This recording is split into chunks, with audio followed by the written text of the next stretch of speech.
ili muweze kujua kwamba, unajua kwenye maisha bila kumjua Mungu ni sawa na kazi bure, kwa sababu wengi wao wanajiuliza sana na wengi wao wanatazama sana kuhusu maendeleo yao na kuhusu pia mafanikio yao, lakini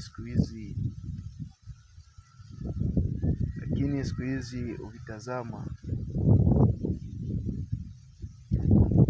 watu, maisha yamekuwa magumu sana, na pia ukifuatilia vizuri unakuta mtu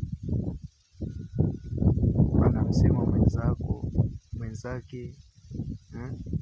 Sasa je, ukiwa kama wewe mwanadamu, baada ya kujiuliza kwamba mimi nitaishije au nitafikaje, wapi nitafika mbele kivipi, kwa nini nianze kumsema mwenzangu? Jiulize sana mwanadamu, maisha ya sasa ni kujijenga wewe na familia yako.